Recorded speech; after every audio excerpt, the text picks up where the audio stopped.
E se não houvesse aí justos na terra, a terra já teria sido totalmente destruída. Então, quando Deus olha, Deus livra por amor da igreja que está na terra.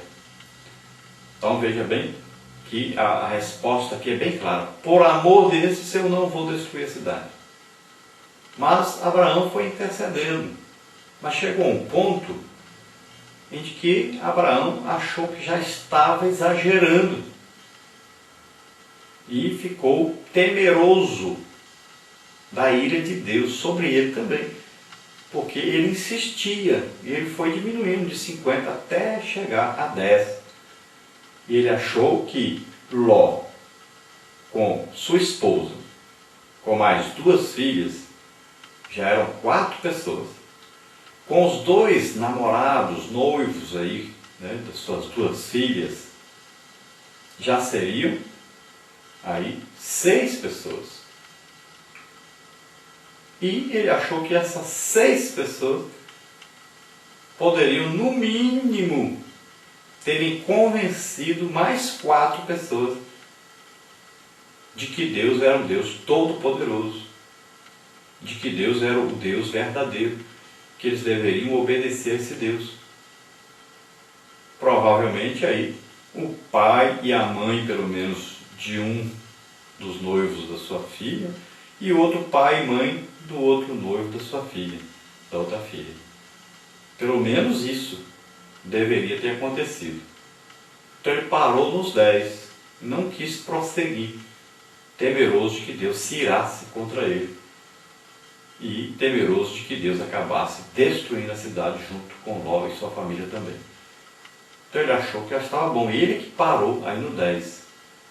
Se ele tivesse insistido um pouquinho mais e pedido que livrasse a cidade só por causa de um, que era Ló, que a Bíblia dá testemunho de Ló, dizendo que Ló era justo, então a cidade teria sido poupada. Mas na verdade já era um desígnio de Deus.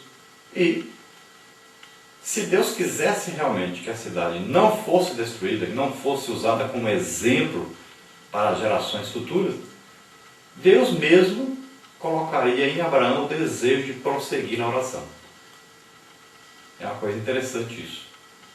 E nós temos outros exemplos na Bíblia, como é o caso de Jonas, que nós vamos ver nessa lição, com relação a Nínive. Jonas desobedeceu a Deus, mas Deus queria livrar Nínive. E Deus fez com que Jonas cumprisse o seu propósito.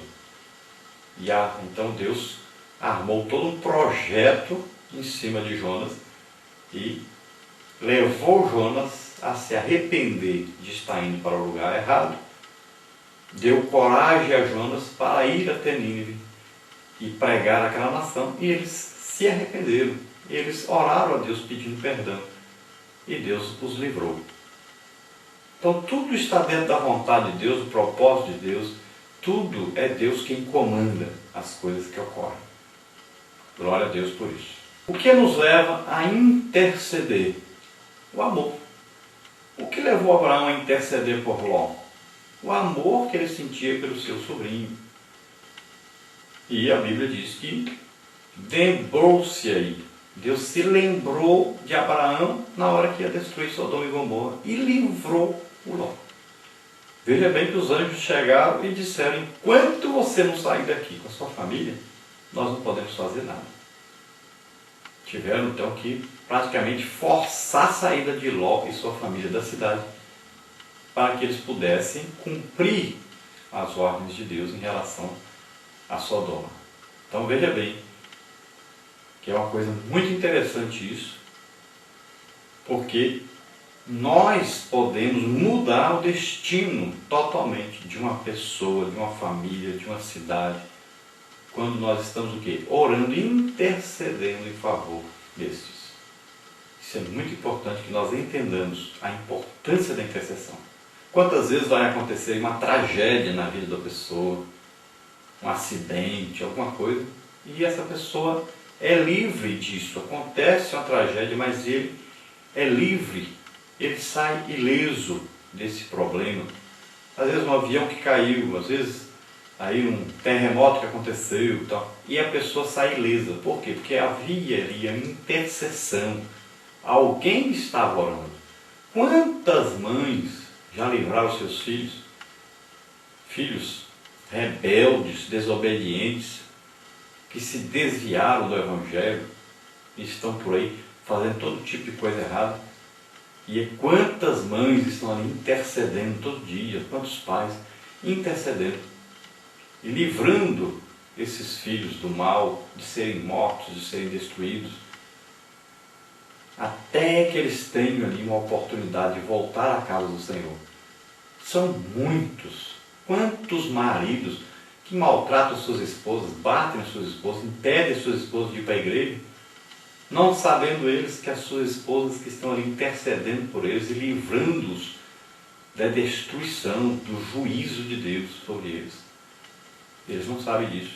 Também quantos esposos orando pelas suas esposas que não compreendem, que combatem seus esposos que estão querendo ir para a igreja, estão servindo a Deus. Então, são coisas que as pessoas não compreendem, mas que nós temos que orar, intercedendo por essas pessoas. Veja bem que é o amor, não apenas o nosso amor, mas o amor de Deus derramado em nosso coração, que nos impulsiona a essa oração de intercessão. Então a Bíblia não só aconselha, como ordena que nós oremos pelas autoridades, pelos nossos familiares, aí, pela obra de Deus e até pelos nossos inimigos. A Bíblia diz que nós devemos orar. Então o que é basicamente intercessão? É você orar em favor de outras pessoas, ou de nações, ou de algum problema que os outros vão enfrentar. Então é colocar-se no lugar de outrem. Então seria Deus aqui e Satanás aqui. E a pessoa que está precisando de oração aqui. Você tira a pessoa e você entra no lugar da pessoa. Isso é oração de intercessão. O que você vai fazer agora? Combater Satanás que está atrapalhando essa pessoa, que está trazendo destruição à vida dessa pessoa, que está trazendo maldição sobre essa pessoa.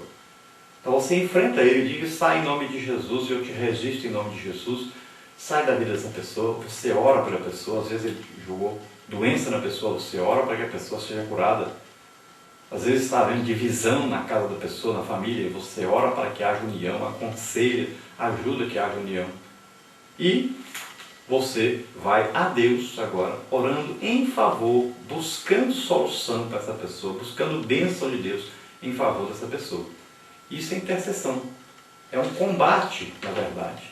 Você luta contra Satanás e vai a Deus pedindo em favor dessa pessoa. Você se coloca, então, em favor, em lugar dessa pessoa.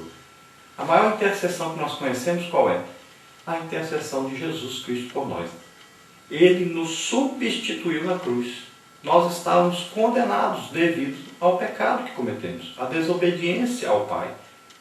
Todos nós deveríamos morrer na cruz. Era o lugar de nós morrermos. É o lugar próprio para um filho desobediente morrer, na cruz. O que Jesus fez? Tomou o nosso lugar. O juízo de Deus sobre o pecado, que era sobre nós, Jesus tomou sobre ele. E ele morreu a nossa morte. Ele levou sobre ele o nosso pecado, nossas dores e enfermidades. Tudo ele levou, tudo que tínhamos de ruim, ele tomou sobre ele. E morreu a nossa morte. Levou o nosso juízo sobre ele. Então, quando nós aceitamos isso, aceitamos Jesus como Senhor e Salvador, nós morremos para todo o passado, para o pecado, para tudo que não presta, que está na nossa vida, e nós começamos uma vida nova. Você nascer de novo, nascer no reino de Deus. O que Deus usou para nos transportar desse reino de Satanás para o reino de Deus? Usou a palavra de Deus, o Espírito Santo, para nos convencer. Então é pela graça, nós não pagamos nada, não fizemos nada para merecer isso. Deus nos ofereceu gratuitamente. Jesus morreu em nosso lugar. Você precisa só acreditar nisso, aceitar isso, receber isso, através de Jesus. E agora vivemos uma vida nova. No reino de Deus é diferente do reino que nós vivíamos antes.